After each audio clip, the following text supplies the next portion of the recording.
নতুন প্রজন্মের জন্য আপনার কি পরামর্শ থাকবে? আপনার যে জীবন অভিজ্ঞতা, তারপরে এই যে অর্জন, বাংলাদেশের পরিচিতি সারা বিশ্বে তুলে ধরা, মুক্তিযুদ্ধে আপনার অবদান, সারা জীবন আপনি যে কাটিয়ে দিলেন একটা স্বপ্ন দেখে, তো আপনার পরামর্শ কি হবে নতুন প্রজন্মের জন্য?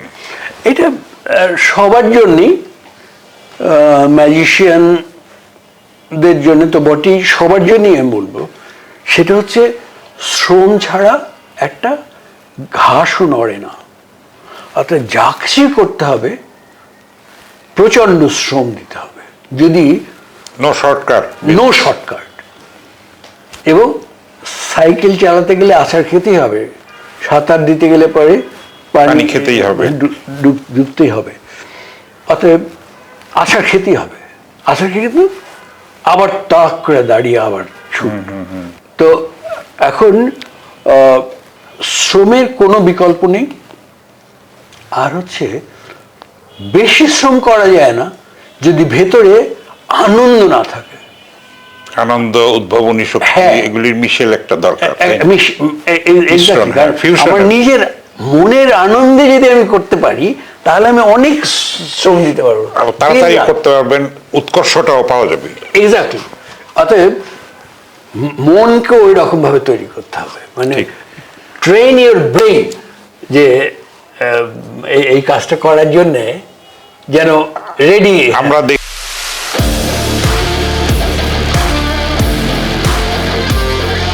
দেখি আপনি খুব একজন উচ্ছল মানুষ, সবসময় তারুণ্যদীপ্ত, তো এবং বয়স আপনার কাছে হার মেনেছে আমরা বলতে চাই।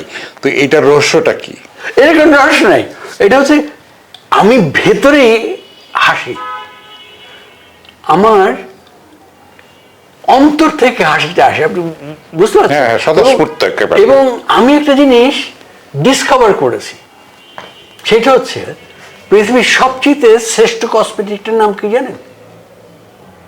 সেটা হাসি।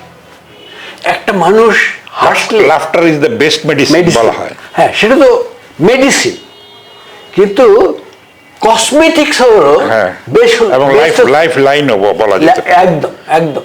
এবং দেখবেন যে প্রত্যেকটা মানুষই কিন্তু হাসলে তাকে সুন্দর লাগে, তার মতো করে সুন্দর লাগে। মানে ওই মানুষটির সর্বশ্রেষ্ঠ সময়টি হচ্ছে তখন যখন সে হাসে, আর জীবনী শক্তিটাও বাড়িয়ে দেয় আসলে।